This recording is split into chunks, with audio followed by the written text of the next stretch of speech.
Hello everyone and welcome back to another AFK journey video. So we're going to go through the top free-to-play and pay-to-win teams I was able to come up with for this week of Supreme Arena. There will be a free-to-play formation ID in the corner as we begin talking about the free-to-play lineup.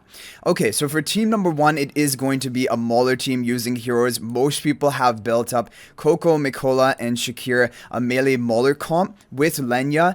If you have Lenya built up, if you don't have Lenya, I'm going to give you an alternative that you can run for this team number 1. But basically, this is going to be the core melee Mauler team comp.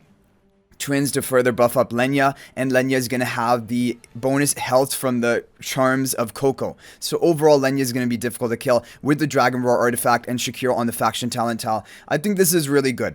Now, if for example you don't have Lenya built and you want to run a different type of team structure, you can also go for a version like this, which is Light Bearers plus Odie, Hugin in front of Odie to like massively ramp him up, Core Forge spell on the Odie in the back, Rowan for energy boosting, Siren on the Twin Stellar Bond. Still a very strong team.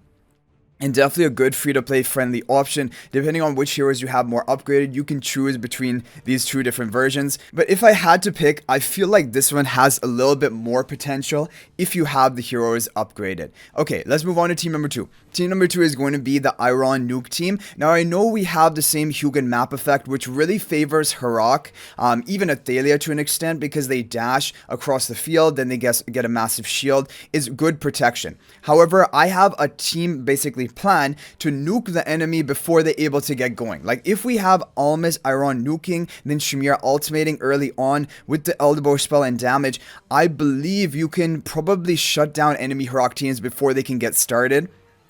Of course, not all like the really heavy pay-to-win Harak teams that have Athalia, Harak, and a lot of things on it. But I think Harak alone probably would lose to this team. And also the thing is, for this week of Supreme Arena, this is the only map which allows us to get the optimal placement of Nero charms onto Shmira and Daemon buffing, and then also having Iron behind the Nero, which are all like prerequisites for this team. Yeah, so this is a good team. I've run in the previous weeks. I haven't run it on this map, but I think it should be fine. You're still going to lock down the opponents. Try to prevent them from getting the shield, and then Shamir is going to come in with the ult and just break through, and she can actually bypass the shield with her true damage. That is the other advantage of Shamira. Okay, and map number 3 is going to be our stall comp with Bonnie and Tassi. Now, if you end up getting 20 Graveborn faction talents, then I've just put a hero on the back to get like the advantage of the Graveborn faction talent tile in both of these maps. So hero will be Lily May, and Lily May, her positioning doesn't really matter. I think you have to have Thorin Soul Pacting and protecting Ludovic. That's really important. And I have Tassi right behind the Ludovic so that she can get healed up and get the haste buff from Ludovic charms right at the beginning. Obviously, it would be ideal to have Ludovic here, but then he is not protected, so I prefer to have it like this for this map. And we're running the Light Call spell, which I'm going to be leveling as well. I'm choosing like one or a couple of PvP artifacts to level up. And I think Light Call is really good for these Stroll heavy comps.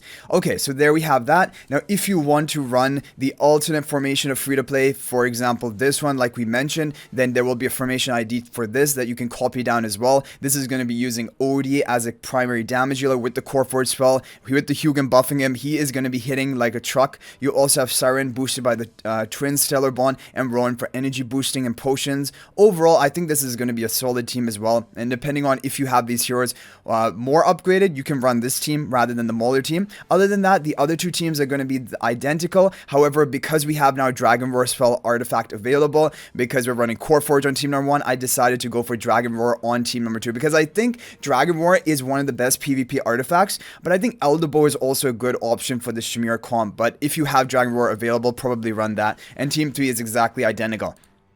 Now, the thing is, for the pay-to-win team, it's also very similar. I'm running exactly the same teams on map 2 and on map 3 for the pay-to-win team lineup, because that's how much I like these teams and how well they've been performing for me, even with these regular heroes. Team number 1, now this is going to be different. Of course, it's going to be the Mauler team, but having Athalia instead and having Coco to further give health to Athalia. I don't know whether it would be better to have Coco giving health to the twins or Athalia, maybe even Mikola. But I'm going to begin by trying it out with Coco giving the health to Athalia and with the Dragon Roar spell. Another thing you could definitely try here is you could try the Core Forge spell to protect the Coco a little bit more in the back and allow her to get off her ultimate, because her ultimate can be game changing for your fight. But I'm just going to go for the safe Dragon Roar spell to begin with. Just some different things to keep in mind. If you don't have Athalia, probably the best pay to win swap would be Harak. Harak is really good, and he's good in these bruiser oriented comps, and if you have Coco shielding him, Twins Stellar bonding him, Shakira as well for protection, who's going to cast ultimate. I think that this is also a pretty solid team that can do pretty well for you, basically replacing Athalia for Harak, or like we said, even replacing for Lenya. But personally, I'm going to be running this. The Mauler team with Athalia always has done pretty well for me, and I'm going to definitely be testing it this week. Yeah. And as you can see, I'm just basically, I don't use a lot of Celestial Hypogean heroes in my team lineups. Number one reason is because I still think that these teams we have fielded are very, very strong, if not maybe even the best I can come up with. Potentially, I could make some really pay-to-win con with Dunlinger. I don't know about Diona, but Taylene and stuff. But the thing about Dunlinger and then all of these, like, relying on a lot of Celestial Hypogeans in a team, then is not very relatable for a lot of players. And so I'm like, what is even the point? Even if I do come up with a defense which is marginally better than this one, but is like using Dunlinger, Athalia, Harak all in one team, then it's kind of like, what is really the point? Because not many people can replicate that. But I don't know. I may do, I do in the week do testing with like maybe more pay to win heroes, sometimes Dunlinger, sometimes that. But from my testing experience, honestly, these three teams hold up really well, almost as well as those other teams. I don't even know if those necessarily would be even better. But these are really good teams and solid. So hopefully these are helpful for you. Good luck this week in Supreme Arena. We have a lot of PvP this week, Clash Fronts and Supreme Arena. And as time goes on, we're going to be having the 2 faction talent tiles when we can level up our faction talent trees far enough. And then I will make updated Clash Fronts teams, most likely also based on the performance in the first week, although we don't have much good competition. So it won't be good for me to really judge, but anyway, guys, I hope you enjoyed the video. Thank you for watching. That's me for this one. If you're not already subscribed to our YouTube channel, please smash that subscribe button. Also, feel free to join my AFK Journey Discord server. There's a link to that in the description of this video. And finally, if you're thinking about making a purchase in AFK Journey, please use my affiliate link for the official Firelight store. There's a link to that in the description of this video and a pinned comment. There's the best way you can support me at no extra cost to you. So thanks for watching. I'll hopefully see you in the next video. And until then, everyone, peace out for now.